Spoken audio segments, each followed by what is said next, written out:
Hi guys, welcome back to my YouTube channel life dialogues by Sini. അപ്പോൾ ഇന്നത്തെ നമ്മുടെ video എന്താണെന്ന് വെച്ച് കഴിഞ്ഞാൽ ഇന്നൊരു വാട്ട് ഈസ് മൈ ബാഗാണ്.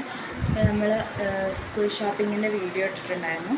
അപ്പോൾ സാധനങ്ങൾ എന്താ മേടിച്ചതെന്ന് കാണണമല്ലോ. അപ്പോൾ അതൊരു വീഡിയോ ആണ്. അപ്പം നിങ്ങൾക്ക് നേരെ നമുക്ക് വീഡിയോയിലോട്ട് പോകാം. വീഡിയോയിലോട്ട് പോകുന്നതിന് മുന്നേ നിങ്ങളെൻ്റെ ചാനൽ ആദ്യമായിട്ട് വന്നെങ്കിൽ ലൈക്ക് ചെയ്യാനും ഷെയർ ചെയ്യാനും സബ്സ്ക്രൈബ് ചെയ്യാനും മറക്കരുത്. അപ്പോൾ നമുക്ക് നേരെ വീഡിയോയിലോട്ട് പോകാം.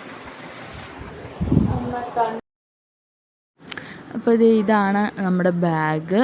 പിന്നെ ബുക്കൊക്കെ ഞാൻ പൊതിഞ്ഞ് വെച്ചതാണ് കേട്ടോ. പിന്നെ ഈ ഒരു പൗച്ചിൻ്റെ കളർ എനിക്ക് ഭയങ്കരമായിട്ട് ഇഷ്ടപ്പെട്ടു. ഒരു റെഡ് കളറായിരുന്നു, എനിക്ക് ഭയങ്കരമായിട്ട് ഇഷ്ടപ്പെട്ടു. പിന്നെ പേന, പെൻസില്, സ്കെയില്, ഇറേസർ, ഷാർപ്നർ ഇതൊക്കെ ഉണ്ടായിരുന്നു. എനിക്ക് ആ പേന ഭയങ്കരമായിട്ട് ഇഷ്ടപ്പെട്ടു, കാരണം അത് നല്ല സുഖമുണ്ടായിരുന്നു, നമുക്ക് എഴുതാനൊക്കെ ഭയങ്കര സുഖമുണ്ടായിരുന്നു. അപ്പോൾ അതിനെടുത്തു. അതിന് ശേഷം ഒരു കുട മേടിച്ചു കേട്ടോ, നമ്മുടെ സ്വന്തം ബോബി കുട മേടിച്ചു. അത് കഴിഞ്ഞിട്ടൊരു വാട്ടർ ബോട്ടിൽ മേടിച്ചു, ഒരു റെഡ് കളർ തന്നെയാണ്. പിന്നെ അതേ ലഞ്ച് ബോക്സ്, പിന്നെ നമുക്ക് കറിയൊക്കെ കൊണ്ടുപോകാൻ വേണ്ടിയിട്ടുള്ളൊരു ഇതും കൂടി. അപ്പോൾ ഇന്നത്തെ വീഡിയോ ഇത്രയുള്ളൂ. ഇഷ്ടപ്പെട്ട ലൈക്ക് ചെയ്യുക, ഷെയർ ചെയ്യുക, സബ്സ്ക്രൈബ് ചെയ്യുക. ബൈ.